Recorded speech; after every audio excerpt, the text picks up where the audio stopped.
You can sit at home and always wonder, or you can go and do it. You can't always move home. You can always move somewhere else. I would rather live and made the mistake or it gone wrong than look back and wish I'd tried and wish I'd given it a go. That anxiety and that fear can really hold us back.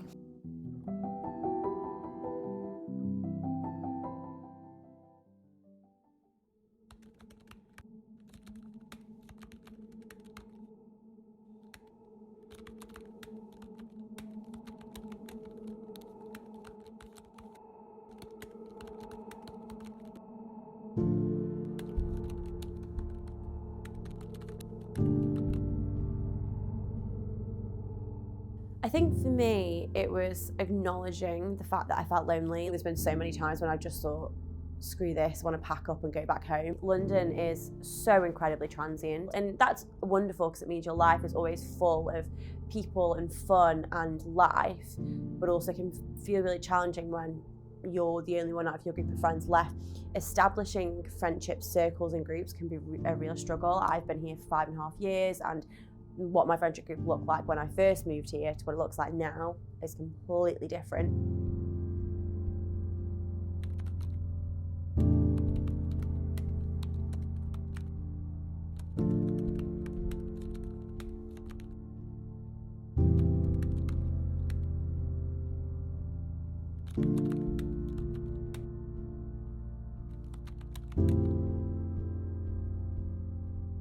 I was quite lonely at the start. I had some best friends that lived in London, but some of them lived in the outskirts of London, and I just didn't see them as much as I thought I would, just because they were busy with their own life. So it was kind of hard to make time and plans with them.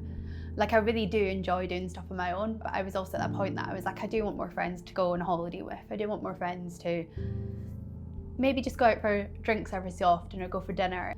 I would see other groups of friends and then feel a bit lonely and left out, especially because I had that at university. So to not have that was a bit strange. For a while I just was kind of dealing with it, and then I was like, I need to actually like push myself out my comfort zone and find a way to meet new people.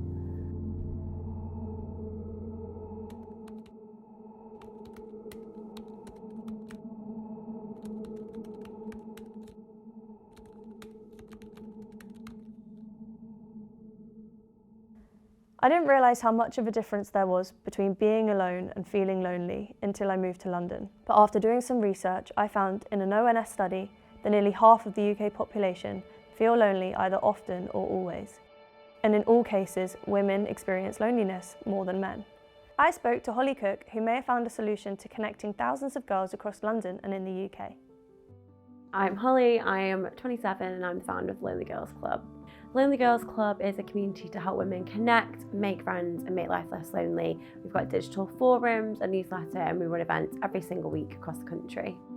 I started the Lonely Girls Club about 5.5 years ago when I first moved to London. I moved after I graduated from uni and I did not know anyone in London. I was really excited about what my life was going to look like, and then I got here and realised I don't know anyone and got lonely pretty quick. Loneliness is this weird combination of so many things, of anxiety, probably some depression.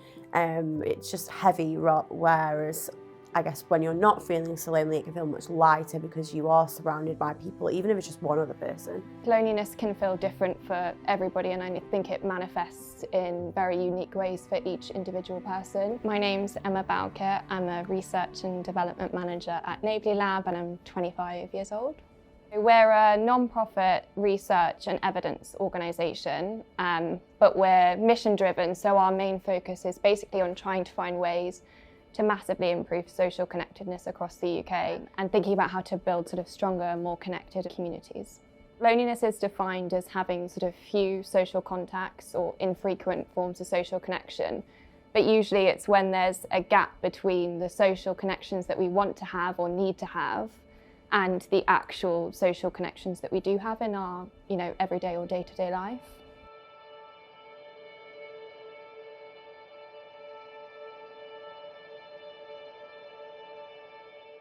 I had to, when I moved to London, because I did move on my own, learn to do things on my own, learn to navigate one of the craziest cities in the world on my own.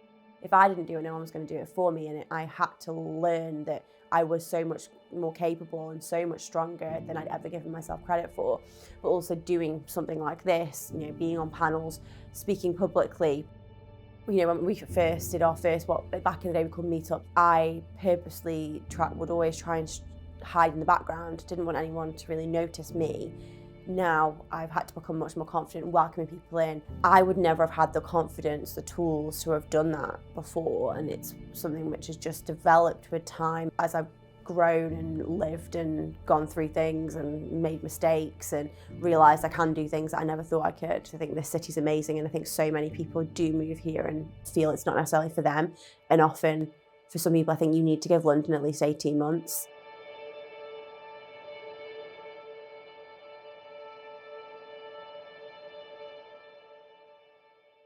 So I think social media can be like a super powerful tool, particularly for people that, you know, haven't found the connections, maybe when they're living in London, haven't found people in real life. Things like the London Lonely Girls Club can really provide people with an opportunity to connect with like-minded individuals that also are probably experiencing the exact same things that they are.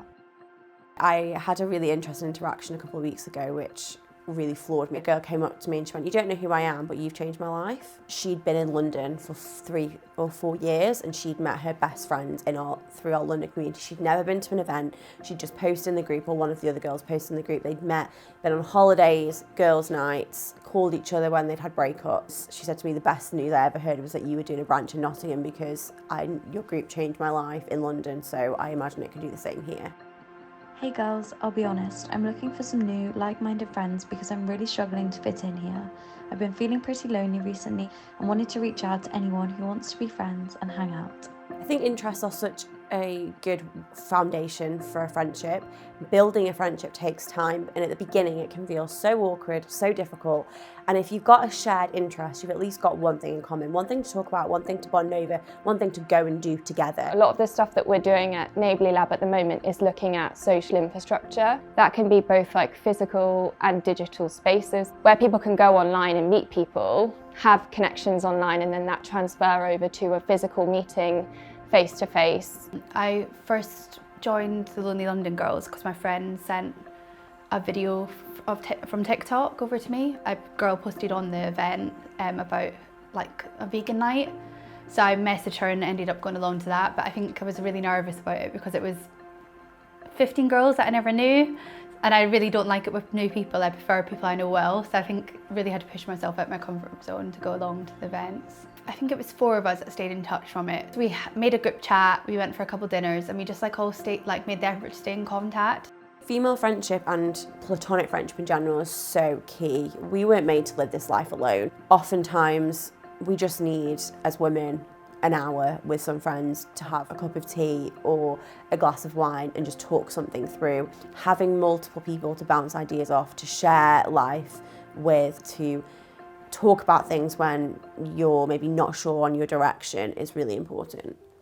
London is a place where there are so many people, and that's both a good and bad thing, but I think the best thing about it is that there's going to be so many people that are like you, that look like you, speak like you, like to do things that you like to do. It's just sometimes about putting yourself out of your comfort zone and finding those opportunities. I think it's so important in actually being able to make the most of living in a city like this, be able to look back when I'm 60, 70, 80 and say I did London 5.5 years, and the memories I made and not letting being alone hold myself back. But now that I have friends, having the confidence to say, "Hey, does anybody want to go and see Stevie Nicks?" Which is something which even 5.5 years ago I didn't have the confidence to do.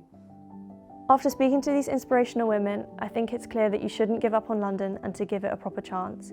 It takes time to make friends and it takes time to make a life for yourself, but it will happen. I used Holly's page when I was struggling, and it gave me the resources and confidence that I needed in order to make a life for myself here.